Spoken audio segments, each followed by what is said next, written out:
Hola a todos, ¿qué tal? ¿Cómo estáis? Bienvenidos al buscador de Arkham y bienvenidos a nuestra serie de análisis de cartas de jugador de la era olvidada. Comenzamos aquí un nuevo bloque de vídeos de análisis de cartas de jugador, en este caso adentrándonos en la expansión de investigadores de la era olvidada. Como siempre, en estos vídeos iremos una por una analizando las diferentes cartas de la expansión y lo haremos en vídeos diferentes, separando las diferentes clases del juego. Hoy, en este primer vídeo, hablaremos de las cartas de clase guardián y debo adelantar que va a ser un vídeo que al menos para mí va a ser muy interesante, porque simplemente viendo las cartas que hay de clase guardián en este ciclo y preparando la presentación, me he dado cuenta de que hay muchas cosas muy interesantes de que hablar. Hay muchas cartas que yo considero staples y que juego con mucha frecuencia en mis mazos, cartas que considero infravaloradas, cartas que considero sobrevaloradas, hay un poco de todo, así que hoy sin duda tenemos un vídeo muy interesante por delante. Comenzamos como siempre con las cartas de nivel 0, lo hacemos con el cuchillo de supervivencia. Un apoyo coste 2 con un icono de combate, un arma a una mano de melee que por una acción nos deja combatir con combate +1 para este ataque.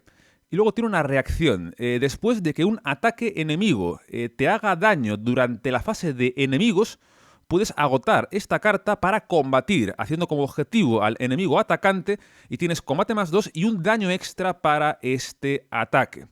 Una pequeña aclaración: en caso de que el enemigo que te ataque no esté en tu lugar, sigues pudiendo resolver esta capacidad de todos modos. Puede hacer objetivo a cualquier enemigo que te ataque desde cualquier lugar con la capacidad de reacción, lógicamente no con la primera capacidad, ¿no?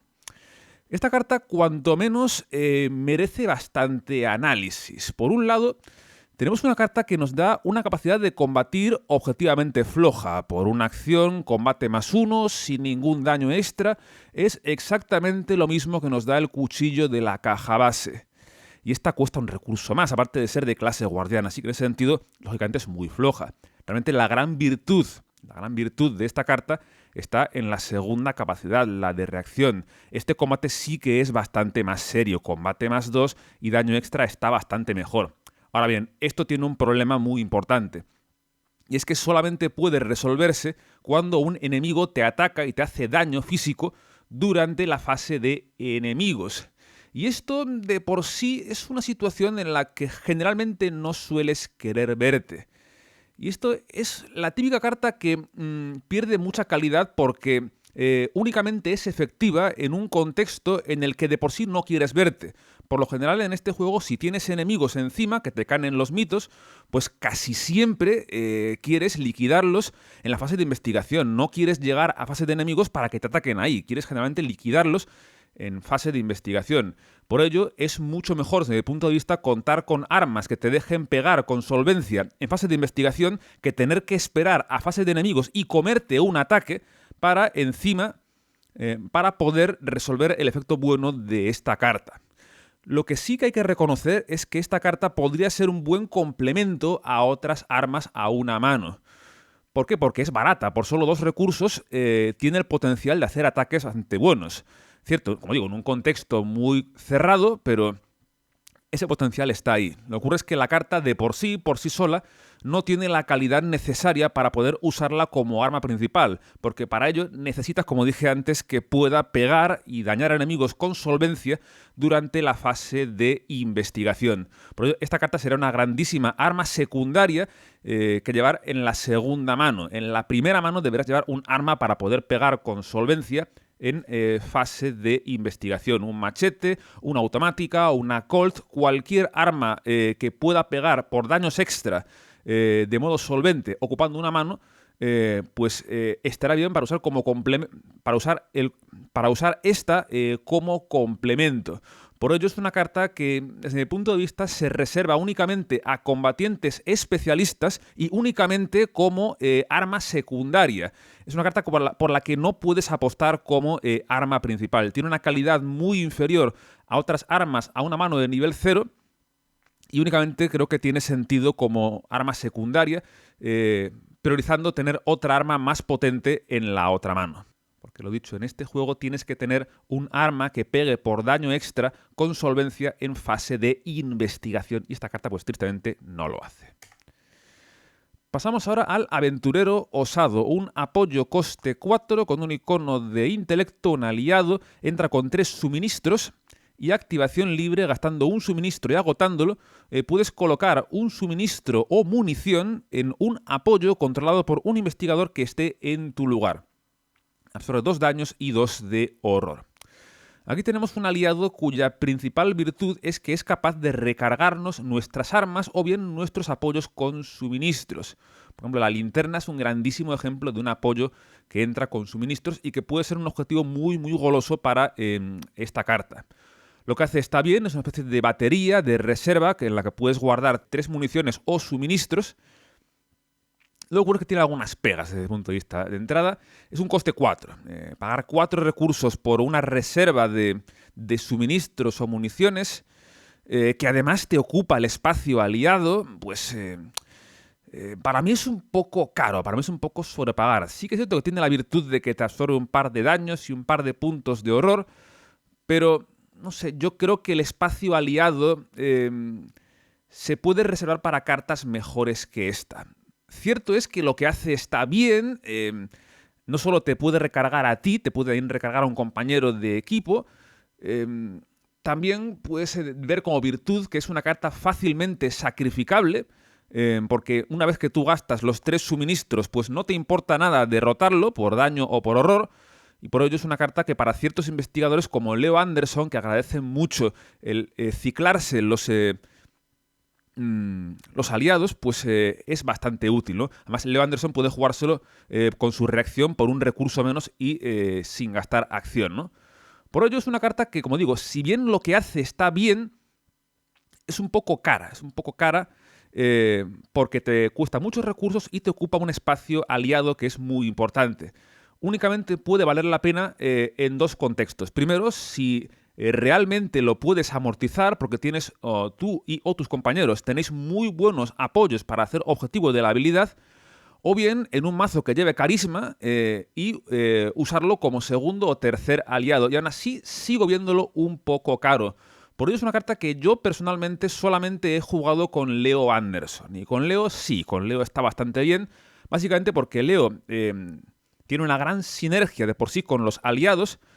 Y segundo, porque Leo agradece mucho esa habilidad, porque Leo es un combatiente, juega mucho con armas, tiene un intelecto decente, puede usar la linterna, así que con Leo está bien, pero fuera de él, para mí es un poco demasiado caro y no es bueno que te ocupe el espacio aliado. Por lo general, un guardián, más bien un combatiente, suele preferir otros aliados que le ayuden de verdad en combate. A ver, cierto es que te ayuda en combate de modo indirecto, porque al darte municiones te está alargando la vida de tus armas. Pero casi yo prefiero otras cartas de aliado como el perro o el policía, dentro de nivel 0 por supuesto, porque te pueden dar plus, porque creo que es mejor contar con pluses de combate o cartas que te ayuden en combate, o bien cartas que puedan meter daños a los enemigos, porque si no, tener que pagar 4 y ocupar el vital espacio aliado para mí es demasiado precio a pagar, a no ser que tengas un mazo que tenga una gran sinergia con los aliados, como suele ser el caso concreto de Leo Anderson. Pasamos ahora a las esposas, un apoyo coste 2 con un icono de agilidad, un objeto con una capacidad de acción. Por una acción, si esta carta no está vinculada a un enemigo, puedes evitar. Solo puedes activarlo frente a un enemigo tipo humanoide. Y este intento de evasión usa el combate en vez de la agilidad. En caso de éxito, debes vincular las esposas al enemigo que acabas de evitar. Si el enemigo vinculado no es élite, no puede prepararse y no se le pueden poner contadores de perdición encima. Esta carta la verdad es que considero que merece mucho análisis, porque tiene muchas cosas, muchas características que son curiosas e interesantes. Entrada, a ver, a nivel de ambientación es simpática, porque lo que estás haciendo es estás neutralizando un enemigo tipo humanoide. Le pones las esposas y haces que ese enemigo quede invalidado. No puede ni prepararse y encima no se le puede poner perdición. Por tanto, hay ciertos enemigos que puedes neutralizar de un modo muy efectivo con esta carta. Como por ejemplo el Mago de la Orden, podrías vincularle esto y no podría ir acumulando perdición. Cierto es que en caso de que el mago de la orden lo pilles en los mitos, pues sigues teniendo que ponerle un contador de perdición en los mitos, y cuando tú le vincules esto, pues tengo entendido que ya no se lo puedes quitar. Y si me equivoco, por favor, corregidme, ¿no? No se le puede colocar perdición, pero si ya tenía perdición antes, yo entiendo que no se debería de retirar, ¿no? Es cierto que también tienes de virtud que puedes dejar un humanoide agotado indefinidamente. Hay otras cartas que intentaban hacer cosas similares, como el atar monstruo de clase místico, y esta, aunque es cierto que solo funciona contra humanoides, puede de modo efectivo dejar al enemigo agotado de modo indefinido. Pero, ¿realmente vale la pena? Es lo que yo me pregunto. Primero de todo, ¿cuán frecuentes son los enemigos tipo humanoide? Dependerá, lógicamente, del escenario o campaña. Puede que, como carta concreta para ciertos escenarios que tengan muchos sectarios que puedan acumular perdición, pues ahí sí. Pero yo creo que este efecto no es lo bastante potente como para llevarlo de base en toda una campaña, porque no creo que sea igual de efectivo en todos y cada uno de los escenarios. Aparte, en términos de acciones, para mí supone gastar demasiado. Es una carta que tiene un solo uso, pero cuando consigues tener éxito, ya queda vinculada a ese enemigo y ya la dejas atrás, ¿no? De entrada, tienes que pagar 2 para jugarla. No es rápida, te cuesta acción, debes jugarla. Y luego, por otra acción, tienes que hacer el intento de evasión usando el combate. Al final ya has gastado 2 acciones sin contar las que tengas que usar para llegar a ese enemigo, ¿no? Por tanto, no sé, es una carta que yo, como siempre, tengo que ser honesto, tengo que reconocer cuando no la he jugado. La carta no la he jugado prácticamente nada, por no decir nada. Pero es que uno de los motivos por los cuales no la juego es porque yo me pongo a hacer cálculos en mi mente y yo llego a la conclusión de que el número de acciones que tienes que gastar para amortizar realmente esta carta es muy grande. Es una carta que yo cada cierto tiempo yo sigo reevaluando, viendo, porque yo veo que se juega muchísimo. Veo que hay gente que la pone por las nubes como una de las mejores cartas de todo el juego, y no acabo de entender por qué. Es una carta limitada a un enemigo concreto, que te cuesta múltiples acciones ponerla en juego, que por ejemplo con los sectarios que acumulan perdición, en caso de que ya tengan perdición antes, tengo entendido que no se les quita la perdición, aunque no se puede poner ninguna más, no se les quita. Y por ello, yo en resumen considero que es una carta tremendamente circunstancial y es muy raro sacarle todo el partido que inicialmente promete. Yo, honestamente, prefiero tener una pistola o un arma de fuego y liquidar al sectario a poder ser de un golpe con un combate. Creo que es más efectivo, ¿no? Tienes acólitos, magos de la orden, los puedes liquidar con 1 o 2 acciones si te preparas bien. En cartas con el policía raso de nivel 2 o el perro guardián, puedes liquidarlos de un modo muy rápido. Por ejemplo, los acólitos, mago de la orden, con un ataque te lo cargas también prácticamente con cualquier arma. No sé, esta carta yo por lo menos no acabo de verle la gracia. Estoy seguro de que hay gente que sí que le ha encontrado la gracia, pero no sé, yo no acabo de encontrársela. Parece muy circunstancial. Y me parece que es demasiado complicado sacarle todo el partido, al menos que te promete la carta en teoría. Seguimos con De Confianza, un evento coste 1 con un icono de voluntad, una mejora, carta rápida que solo puedes jugar en tu turno y que debes vincular a un apoyo tipo aliado que controlas. Dicho apoyo gana +1 a salud y +1 a cordura. Una carta simple, sencilla, que puedes vincular a un aliado y le aumentas un poquito la vida y la cordura. La pregunta que yo me hago es, ¿realmente vale la pena gastar espacios de tu baraja para llevar esto? Una carta que simplemente aumenta un poquito la vida y la cordura de un apoyo tipo aliado. Yo, honestamente, no encuentro muchos argumentos para llevar la carta. No es que lo que haga está mal, lo que hace está bien, por un recurso y sin gastar acción, como rápido, +1 de vida, +1 de cordura a un aliado. En cuanto a calidad-precio, objetivamente está bien, creo que no se puede discutir. Sin embargo, yo no encuentro casi nunca argumentos para gastar un espacio de mi baraja, o 2, en llevar esta carta. Por ello es una carta prácticamente nunca he jugado.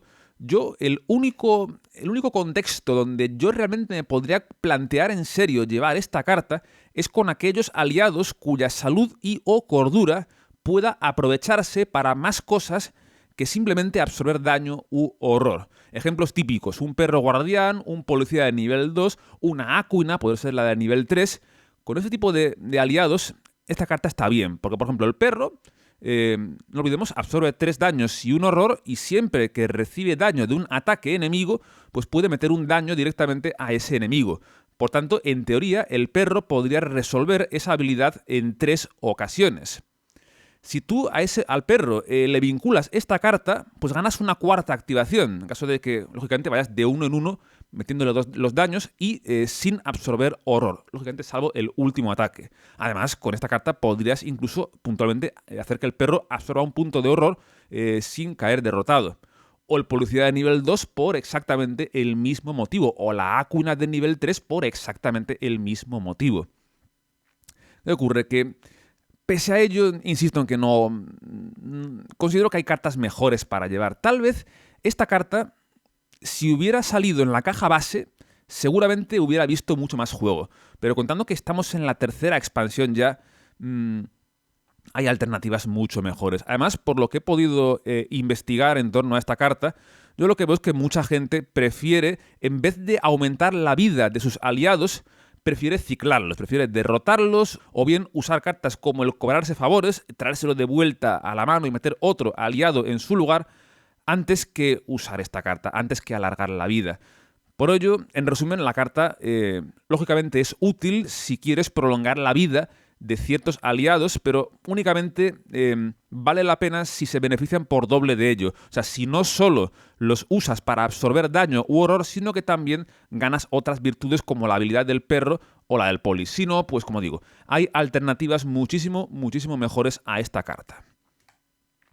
Seguimos con la escena del crimen, un evento coste 2 con iconos de combate y de intelecto, una inspiración, carta que solo puedes jugar como tu primera acción en tu turno. Encuentras directamente una pista en tu lugar, o bien 2 pistas si hay un enemigo en ese lugar, y esta acción no produce ataques de oportunidad. Aquí de entrada tenemos una carta que tiene el potencial de engancharnos no una, sino incluso 2 pistas de modo directo y sin haber prueba de habilidad. Efectos como este, que es similar a la atracción por la llama o al siguiendo una corazonada, pues de entrada siempre deben ser tenidos en cuenta. En este juego tú, mientras puedas evitar pasar por la bolsa de caos, pues mejor. Sobre todo si jugáis en niveles de dificultad más altos. Por ello, esta carta de entrada es muy prometedora, en teoría. Al menos en teoría. Y también en la práctica. En la práctica es una carta que funciona muy pero que muy bien. Es capaz de encontraros 2 pistas por solo una acción por 2 recursos. Su única pega es el timing. Solamente puedes jugarla como tu primera acción en tu turno, aunque cierto es que no da ataques de oportunidad. La carta está muy bien de modo objetivo. Creo que no hay mucho que discutir. Por ejemplo, la comparáis con el siguiendo una corazonada, que es una carta buscador que cuesta lo mismo, pero te encuentras solo una pista, aunque es rápida, cierto que es rápida. Esta no es rápida, pero en caso del contexto de tener un enemigo en tu lugar, te encuentra 2 pistas. Es que, objetivamente, es una pasada. Por 2 recursos y una acción, poder encontrar 2 pistas sin mediar prueba de habilidad es una auténtica pasada y creo que es prácticamente indiscutible. La única salvedad que puedes encontrarle a esta carta es que es el hecho de que escala con el número de investigadores. Cuanto más investigadores hay en la partida, pues más probable es que se dé el caso de tener un enemigo en tu lugar. Lógicamente porque se roban más cartas de encuentros. Pero es una carta cuyo valor crece mucho con el número de investigadores. A la gente que juega en el True Solo, pues puede no interesarle tanto, pero igualmente en el True Solo, a falta de mejores alternativas, sigue siendo una carta que te puede dar una pista directamente sin mediar prueba de habilidad. Creo que no tiene muchas pegas. La única pega que tiene es el tema de tener que jugarlas estrictamente como primera acción. Entonces tienes que ser tiene que ser muy táctico cuando la tienes en mano. Tienes que ser consciente de que si quieres aprovecharla tienes que acabar el turno en un lugar que tenga pistas para poder en el siguiente turno aprovechar una coyuntura de tener un enemigo encima para enganchar 2 pistas por solo una acción.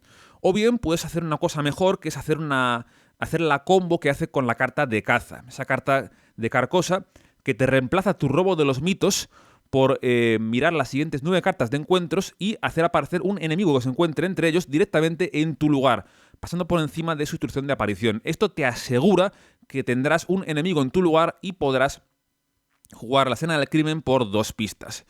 La carta sin duda es un staple, es una de esas cartas que no tienes muchos motivos para no llevar, aunque tu personaje sea un combatiente especialista.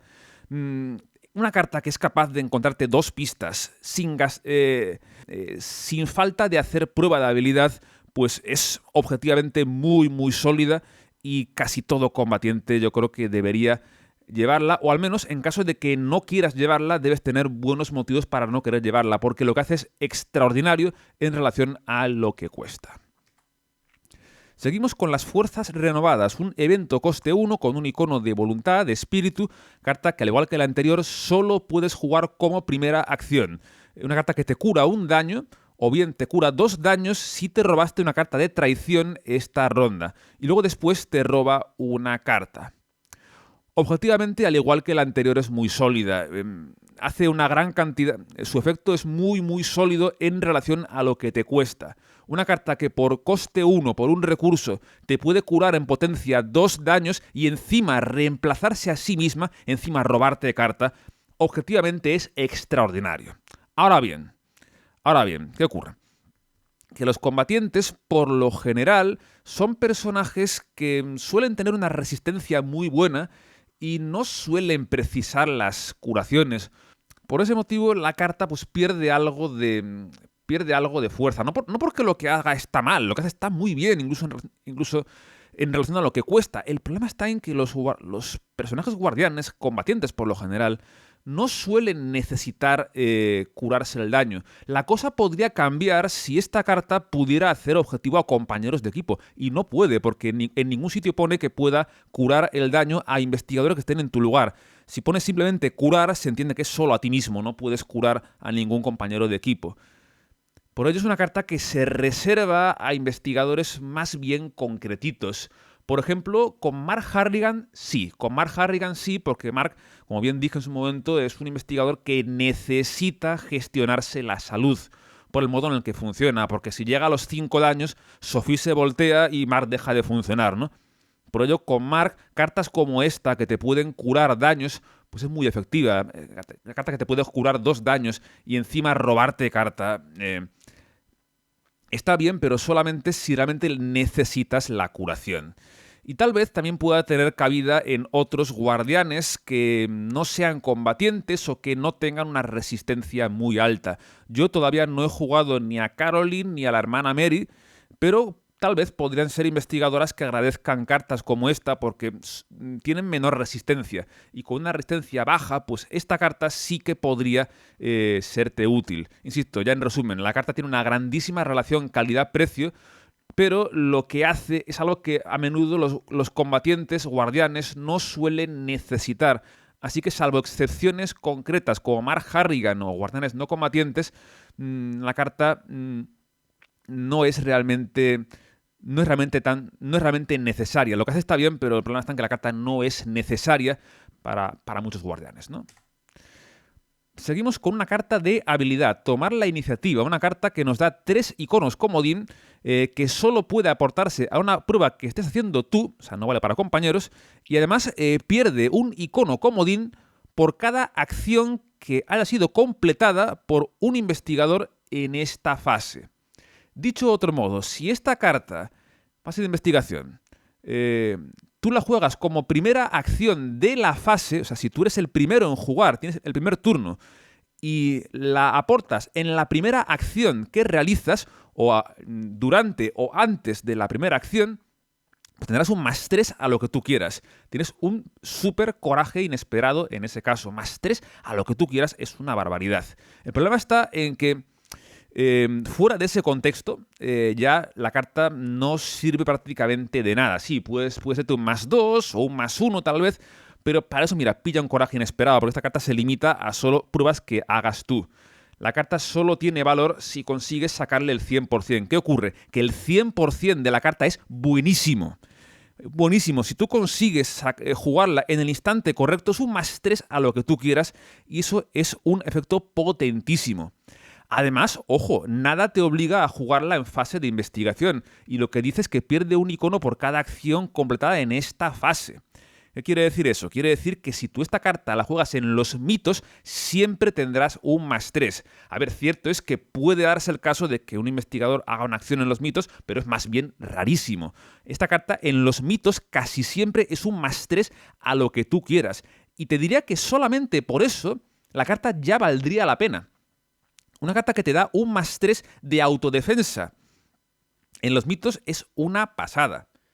A la mínima que tu investigador tenga una voluntad o agilidad decentes, esta carta, con un +3, prácticamente te va a blindar durante una prueba de habilidad en los mitos. Así que por un lado la carta es muy sólida por ahí, y luego además, aunque tú la quieras jugar en fase de investigación, los guardianes por lo general suelen ser personajes que suelen llevar la iniciativa, suelen ser investigadores que suelen hacer el primer turno de cada ronda. Por ello les va a ser muy fácil sacarle todo el potencial a esta carta. Es una carta que, en resumen, no siempre le sacarás el 100%, pero ese 100% es tan bueno que merece la pena, cuanto menos, que merece la pena como mínimo tenerla en cuenta prácticamente en cualquier mazo de clase guardián.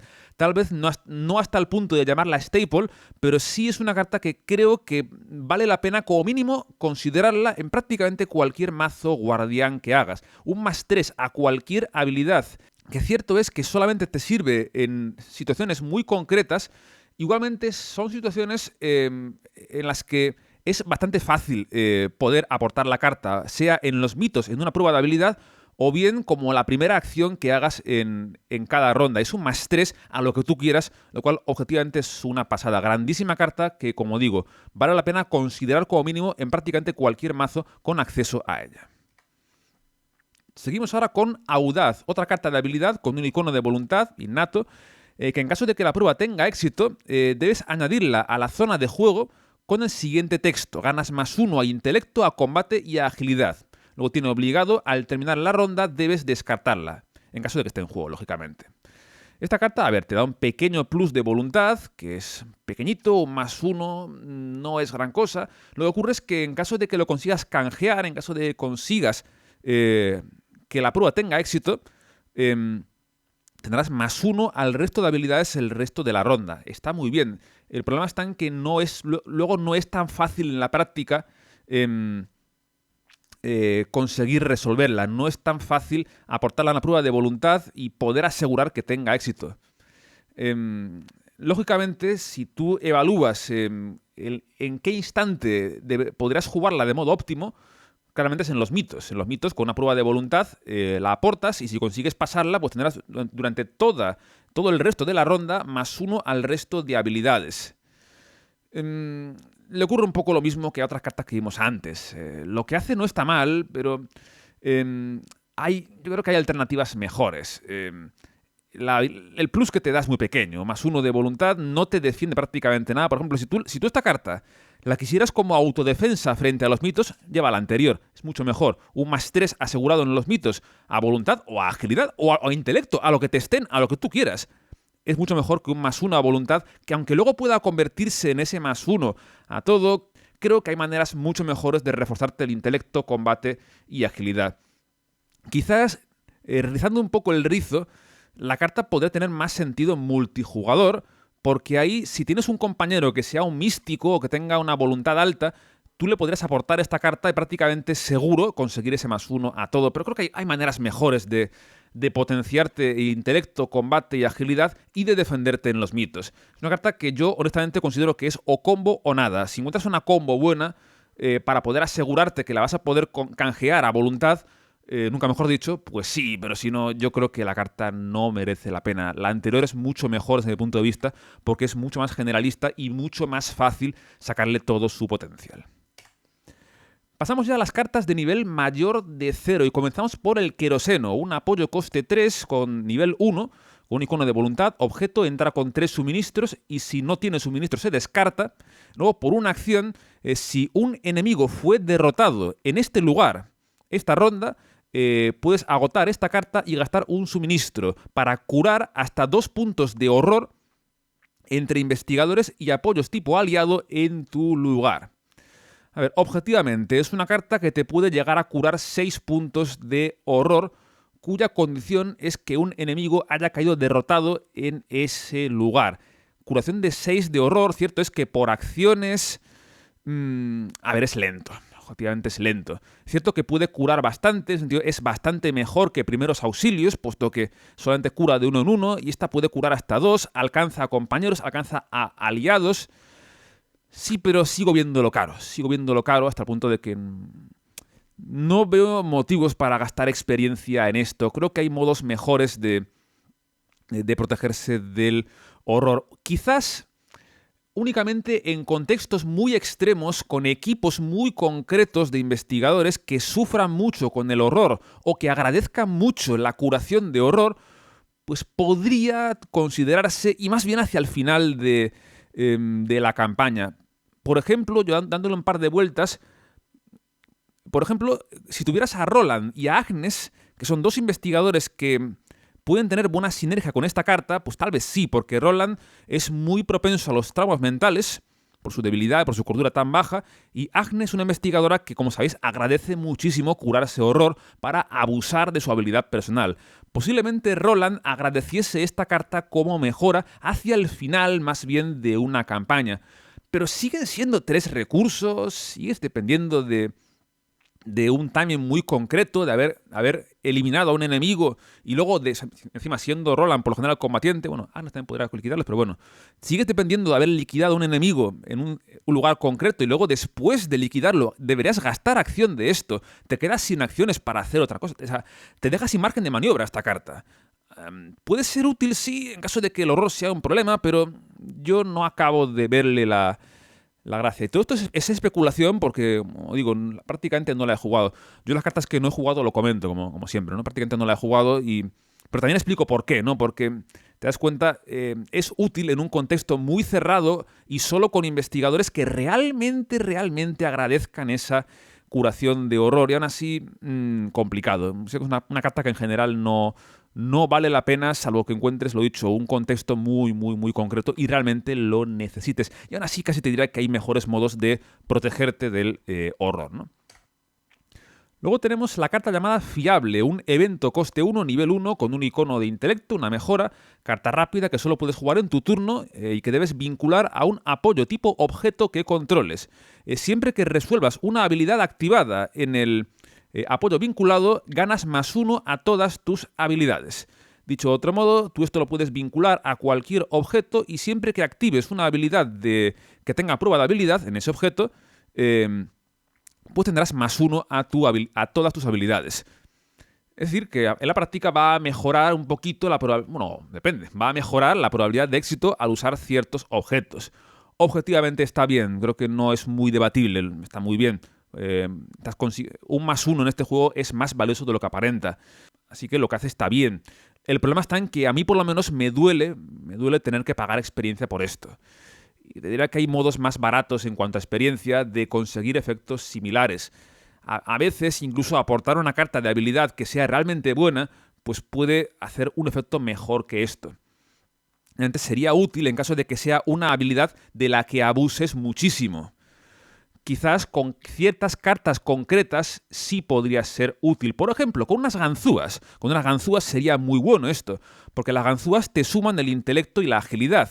Por lo tanto, como esta carta te da +1 a todo, te da +1 a intelecto y +1 a la agilidad. Así que al usar las ganzúas, estás ganando +2 a la prueba. Y como las ganzúas dependen del margen de éxito para mantenerse en pie, pues esta carta vendría muy bien para unas ganzúas. Quizás es una carta que quieres únicamente para combar con ciertos apoyos tipo objeto, cuya capacidad vas a abusar continuamente. Y aún así, yo también por lo que he podido leer, esta carta la agradecen más los jugadores que juegan en difícil o en experto. Porque ahí, si quieres hacer pruebas, generalmente quieres evitarlo si puedes, pero en caso de que quieras hacer pruebas, debe estar +4 o +5 para tener garantías. Y esta carta, ese +1, pues ayuda mucho a estar a ese +4, +5. Así que en resumen es una carta buena, es innegable, aunque para mi gusto es un poco cara, sobre todo en dificultades más bien bajas. Más útil en dificultades altas o como mucho para hacer combos con ciertos apoyos como las ganzúas, en el sentido de que usen 2 o más habilidades para aprovecharte de que te da +1 a todas tus habilidades. Seguimos ahora con la puntería, un evento coste 2, nivel 1, iconos de combate y agilidad, táctica, carta rápida, que puedes jugar cuando actives una habilidad de combatir en un apoyo, arma de fuego o a distancia. Este ataque puede hacer objetivo a un enemigo en un lugar conectado. Debes ignorar las palabras indiferente y represalia para este ataque. Y en caso de éxito, si el enemigo no está enfrentado contigo, el ataque hace un daño extra, que por cierto se sumaría a cualquier daño extra que hiciera el arma. Por ejemplo, si yo esta carta la uso con una automática, ya te da un daño extra asegurado, pues haría un tercer daño con esta carta, ¿no? Vale, carta capaz de alcanzar enemigos a distancia, que puede hacer ataques muy fuertes. Lo que ocurre es que le ocurre un poco lo mismo que al fusil Springfield de Dunwich, que es una carta que el contexto en el que es buena es raro. Tener que usarla para atacar a distancia es más bien raro y puede que sea más útil en grupos muy grandes o con personajes que estén un poco alejados del resto. Sí, pero tener que gastar de nuevo, es el tema de siempre. Cartas como esta, que solo son útiles en contextos concretos, en escenarios concretos, campañas concretas y dentro de situaciones concretas, duele mucho tener que pagar experiencia y gastar espacios del mazo en ellas. No es que la carta sea mala, es que duele tener que gastar tanto para tener que meterlas. En el contexto correcto es buena, pero lo dicho, el contexto es demasiado raro como para siquiera tener la carta en cuenta. Es cierto que la carta, con esto insisto, no estoy diciendo que la carta sea mala, no es para nada mala y perfectamente tú puedes jugarla y sacarle mucho partido. Lo que ocurre es que desde mi punto de vista tienes que invertir demasiado para realmente meterla en tu mazo. Ocupar espacios del mazo y encima gastar experiencia, para mí es demasiado precio a pagar. A ver, es una táctica, puede ir con ceñirse al plan, sí, pero hay cartas mejores para jugar con esa carta, ¿no? Seguimos ahora con Bien Preparado, un apoyo coste 2, nivel 2, un talento que activación libre y agotándolo puedes elegir un apoyo que controlas. Ganas +X de habilidad para esta prueba donde X es el número de iconos válidos en el apoyo objetivo. Es decir, tú al tener esto en juego junto con cualquier otro apoyo que tenga iconos, podrías agotar esto y ganar un +X a la habilidad siendo X el número de iconos válidos de un cierto apoyo que tengas en juego. Sería equivalente, entre comillas, a haber aportado dicho apoyo como carta de habilidad. Es una carta que lo que hace está bien, no hay mucho que discutir también, aunque de nuevo tienes el tema de siempre. Siendo una carta buena, es una carta buena indiscutiblemente, cuesta experiencia y sigues teniendo que... Yo sigo pensando también que aunque lo que hace está bien, hay mejores alternativas para invertir. Es una carta que, a ver, si tú la compras no te va a decepcionar, porque lo que hace está muy bien, porque es objetivamente sólida, no hay mucho que discutir. Aunque también es cierto que puedes encontrar alguna combo poderosa. Si encuentras un cierto apoyo que tenga iconos comodín, por ejemplo, un apoyo con 2 iconos comodín, ya lo amortizas con esta carta. Incluso aunque tengas menos iconos, esta carta te va a regalar un +1 o un +2 una vez cada ronda. Puede estar bien si encuentras un buen objetivo. Una carta que tiene... se podría decir que tiene un techo muy alto. O sea, si consigues encontrar una combo muy buena, el efecto que va a tener es devastador. Es muy, muy bueno. Pero tienes solamente que prepararlo. Por ello, es otra carta que prácticamente no he jugado. No porque sea mala, insisto una vez más, sino porque para el coste que tiene, invirtiendo 2 puntos de experiencia, pues hay alternativas más seguras. Yo a menudo prefiero invertir en un golpe brutal 2.0 o quizás en un policía de nivel 2, porque son cartas que considero más fiables, que sé que el efecto que hacen va a ser bueno. Esta carta, pues es muy probable que un cierto día yo la compre y te diga, ostras, qué pedazo de carta me estaba perdiendo. Yo, por ejemplo, recuerdo cuando hice los vídeos de Dunwich, cuando vi el Stand Together, el Resistir Juntos, esa carta de nivel 3, nunca la había jugado. Me puse a analizarla de modo objetivo y dije, a ver, es que lo que hace es muy bueno, es indiscutible. Poco tiempo después la compré en una partida y me pregunté por qué mierdas nunca la había jugado. Es una pasada de carta. Pues es muy probable que con esta carta me ocurra lo mismo, ¿no? Como siempre digo, estos vídeos no son tanto para decir yo qué cartas son buenas, cartas no lo son. Yo no soy quien para juzgar. Yo sí puedo aportar un poco en base a la experiencia que tengo, pero también son vídeos que para mí mismo me vienen bien para porque me fuerzan a leer ciertas cartas que igual tenía en el álbum y nunca las había leído o las había pasado por alto, y puede que cartas como esta tengan bastante más valor que el que yo les pueda estar dando. Por ello, estos vídeos son útiles para todo el mundo. Para mí, para mí el primero, ¿no? Seguimos ahora con el Eclipse de Sangre, un evento coste 1, nivel 3, iconos de voluntad y combate. Es un hechizo, un espíritu, y como coste extra para jugarlo, debes recibir hasta 3 daños. Es una carta que cuenta como una acción de combatir. Este ataque usa la voluntad en vez del combate. Ganas +1 de voluntad y haces un daño extra para este ataque por cada daño que hayas recibido para pagar el coste de esta carta. Así que tenemos un ataque puntual explosivo usando la voluntad. El contexto óptimo es muy evidente. Quieres un investigador que tenga voluntad buena y que tenga resistencia suficiente para poder encajar esa autoflagelación, ¿no? Ejemplo típico, Zoe Samara, sin duda. Zoe creo que es una investigadora prácticamente ideal para encajar esta carta. Tienes una voluntad de 4, una base igual a su combate y una resistencia de 9. El daño como coste no es directo, puedes redirigirlo a apoyos que controlas y puedes hacer una pegada bestial. Si consigues encajar 3 daños, estás pegando con +3 de voluntad y por 4 daños, más cualquier daño extra que enganches con un golpe brutal. Bueno, a ver, un golpe brutal no puedes porque esto es de voluntad, ¿no? Pero bueno, se sumaría a cualquier otra fuente de daño. Igualmente, aunque la uses a pelo, un ataque puntual de 4 daños está muy bien. ¿Qué ocurre? Que tiene muchas pegas. El daño puede doler. Y tener que pagar 3 de experiencia es mucho. 3 experiencia por una pegada puntual es, a mi modo de ver, excesivo. Por ejemplo, los buscadores tienen el Tengo un Plan. El Tengo un Plan es una carta que cuesta 3 recursos, pero es nivel 0. Y también puede pegar por 4 daños, porque con 3 pistas haces +3 daños. Y con el intelecto, que es la habilidad fuerte de muchos buscadores. Por tanto, visto objetivamente, lo que hace esta carta, aunque está bien, parece que es un poco excesivo en relación al coste que tienes que pagar. Por ejemplo, yo recuerdo muy bien que esta carta tenía una versión alternativa de nivel 1, creo, en la caja de regreso, y yo la jugué en los confines de la Tierra. Pero era... tenías que recibir 2 daños sí o sí, no podías elegir entre 1 y 3. Recibías 2 daños sí o sí y pegabas por esos 2 daños extra. La jugué con Zoe en los confines y por un punto de experiencia, vale, está bien. Pero pagar 3, aunque pueda ser regular cuánto daño recibes, es un coste para mí un poco excesivo. Y ahora aquí me planteo una pregunta. Esta carta puede que sea una de las favoritas de Calvin Wright, el investigador superviviente Masoka. Lo digo porque es otro investigador que no he jugado todavía, pero esta carta me he fijado en que encaja en Calvin, porque es una carta tipo espíritu y él puede llevar espíritu hasta nivel 3. Y Calvin es un Masoka, agradece mucho recibir palos.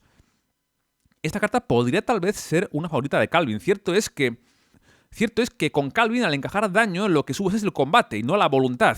Pero si ya tuvieras ya mucho horror encima, pues entonces podrías meter una pegada curiosa. Aquí esto lo planteo como cuestión abierta para investigadores que seáis fans de Calvin, que me comentéis si esta carta la habéis jugado con él o no, porque es por mera curiosidad, ¿no? Yo esta carta la he jugado con otros guardianes, pero no la he jugado con Calvin. Calvin no la he jugado, ¿no?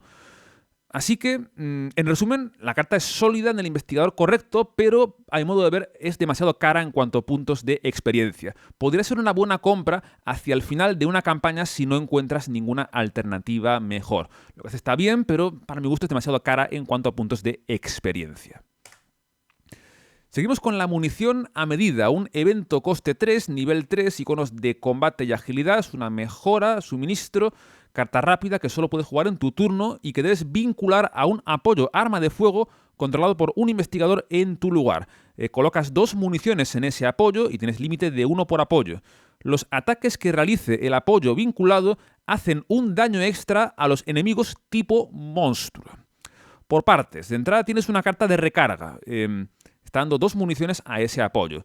Ahí lógicamente es floja porque la munición extra del core por 2 recursos y por solo un punto de experiencia es una recarga de 3. Esta solo te recarga 2. Realmente la gran virtud de esta carta es que te deja meter daños extra a los enemigos tipo monstruo. Y en cierto sentido tiene un poco la misma pega que las esposas. Es una carta que solo es útil contra un cierto tipo de enemigo concreto. Aquí, bueno, ya depende de la campaña. Algunas campañas, por ejemplo, tendrán más humanoides o escenarios, y ahí las esposas serán mejores. Antes no lo comenté, pero las esposas, en un investigador tipo de clase rebelde, o que pueda llevar rebelde nivel 1, y que lleve adaptable, y que pueda llevar también las esposas, que es mucho decir, pero no, algunos hay que pueden hacerlo, ahí estaría bien, fíjate.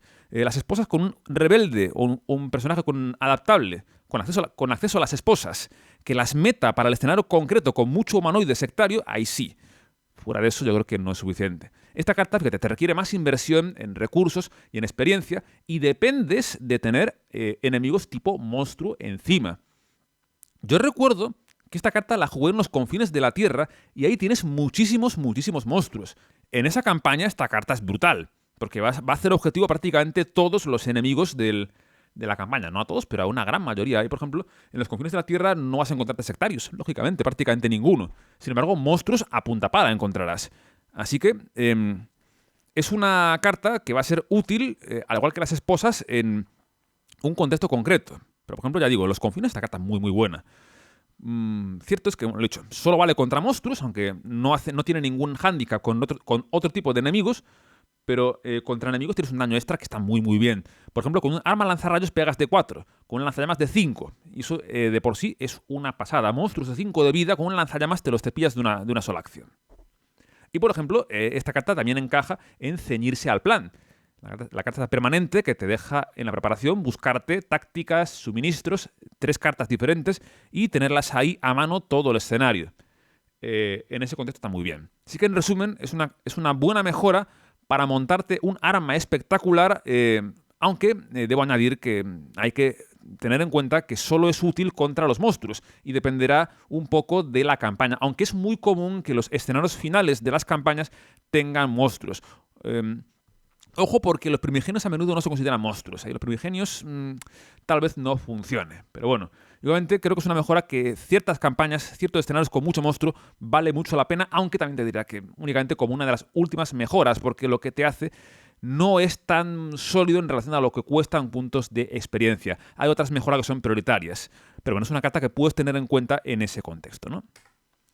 Seguimos con la M1918 Bar. Es un apoyo coste 5, nivel 4, con 2 iconos de combate. Es un arma de fuego a 2 manos. Entra con 8 municiones.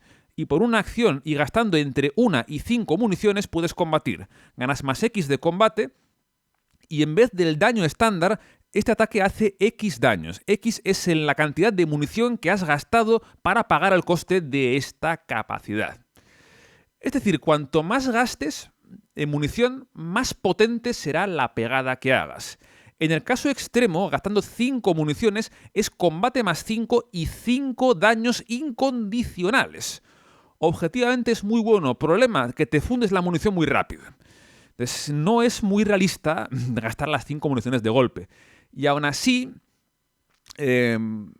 gastas 4 de experiencia, ocupas ambas manos, lo mínimo que puedes pedir son 3 daños. Lo mínimo, porque arma lanzarrayos hace 3 daños de base.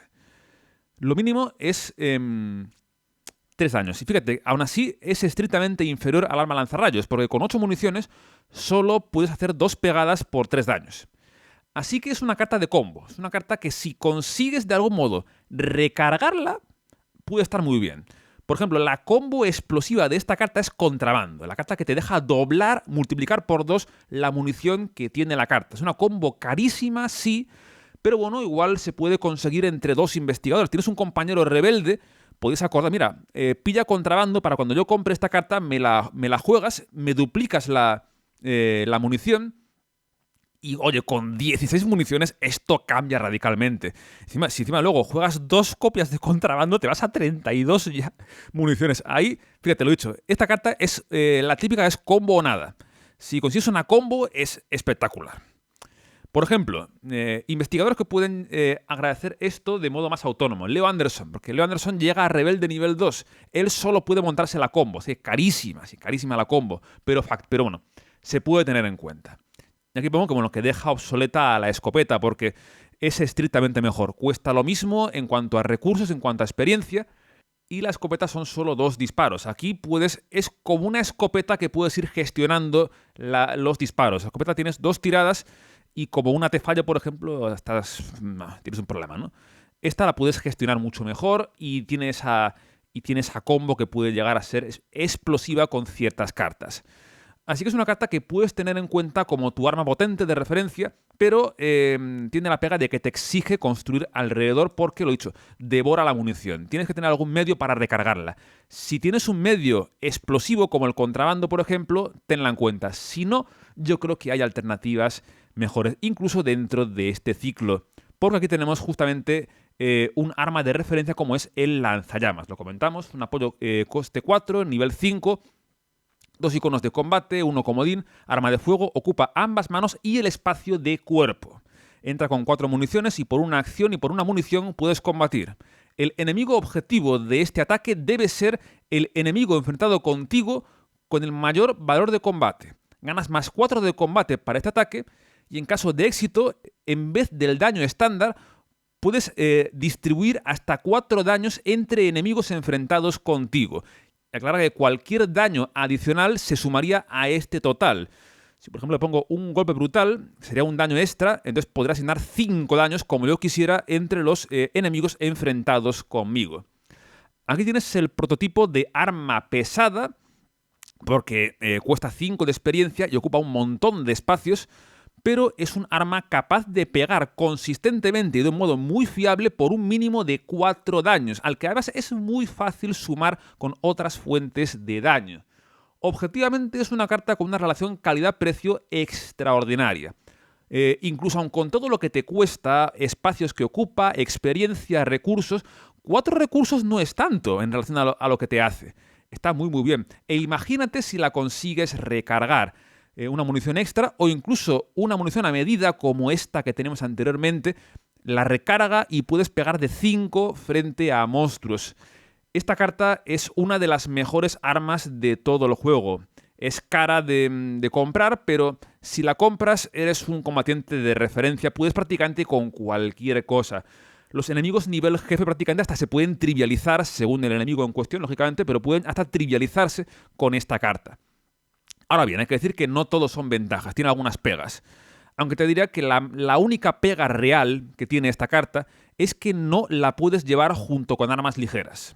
Uno de los problemas que tienen las armas como esta a 2 manos, como el arma lanzarrayos o la escopeta, es que te ocupan ambas manos. Y eso quiere decir que no puedes llevar ningún otro arma ligera. Y eso contra enemigos que tienen poca vida es un problema. Tienes, por ejemplo, un acólito, ¿qué haces? ¿Vas a fundir una munición de lanzallamas en un enemigo de 1 punto de vida? Es un desperdicio total y absoluto que te vas a dar cabezazos contra la pared solo de pensar en gastar una munición de lanzallamas en un acólito o incluso en un mago de la orden. 2 puntos de vida. Esto puede pegar de 4. Lógicamente es un desperdicio, ¿no? Le ocurre igual a otras armas como el arma lanzarrayos o la escopeta. Ahora bien, con esas 2 cartas, con el arma lanzarrayos y la escopeta, hay una solución a ese problema, que es jugar la bandolera, que es este apoyo de cuerpo que te abre espacios de mano adicionales. Y ahí podrías llevar un arma lanzarrayos junto con un machete o incluso con un cuchillo, con algo ligero. Y esto hace que puedas atacar sin gastar municiones de tu arma de referencia a los enemigos pequeños. El lanzallamas tiene un problema, que tú no puedes usarlo con la bandolera, porque te ocupa el espacio de cuerpo, y eso es un problema, porque te impide usar la bandolera. Y esto hace que sea un arma reservada exclusivamente a personajes súper especialistas en combate. Si tú compras esta carta, tienes que cerrarte a ser un personaje ya especialista en combate. Y únicamente comentar aquí que hace algunas combos buenas con otras cartas, como por ejemplo la provocación. Porque la provocación te deja enfrentarte a todos los enemigos en tu lugar. Y esta carta, ojo, solo puede hacer objetivo al enemigo enfrentado contigo que tenga más combate. Con esto tú no puedes atacar a enemigos enfrentados con otros investigadores. Así que es importante poder ahorrarte las acciones de enfrentamiento. Provocación es una carta que viene bien con el lanzallamas. Así que en resumen, lanzallamas es una nueva arma de referencia que deja obsoletas a todas las anteriores. Y que el único contexto en el que no te interesa es que tengas mucho miedo de desperdiciar municiones en enemigos pequeños. En cuyo caso, casi te diría que es mejor usar arma lanzarrayos y bandolera, que por ejemplo es lo que yo hice en la llave escarlata. En las pruebas que hice fuera de cámara parecía que iba a ir mejor, luego en la práctica no fue tan bien. Hubiera preferido casi tener el lanzallamas, ¿no? Es una carta que, de hecho, tiene sus pegas, no puedes combinarla con armas ligeras, no puedes atacar a enemigos que no estén enfrentados contigo, pero vale realmente la pena por la solvencia con la que te liquida a los enemigos. Y por este motivo es una carta que fue ligeramente modificada en la última lista tabú. Le aumentaron el coste de 5 a 6 de experiencia. No es una gran diferencia. Si queréis usar los tabús, pues mira, pagar 6 por esto vale la pena porque es que es una carta que te deja liquidar enemigos con tal solvencia que pagar 6 por ella de experiencia para mí sigue valiendo absolutamente la pena. Con esto cerramos ya este vídeo de análisis de cartas de jugador de clase guardián de la era olvidada. Un vídeo, como digo, muy completo porque había un poquito de todo. Cartas que me encantan, cartas que no me gustan tanto, cartas que considero infravaloradas, sobrevaloradas. Y hemos podido analizar muchos aspectos diferentes del juego. Aún no he revisado el resto de cartas del ciclo, pero bueno, si son la mitad de interesantes que este, pues quedará una serie muy, muy buena. Como siempre, gracias por estar ahí y nos veremos en el segundo episodio de este bloque en el cual pasaremos a las cartas de clase buscador. Lo dicho, gente, lo dejamos aquí. Un saludo y hasta la próxima. Adiós.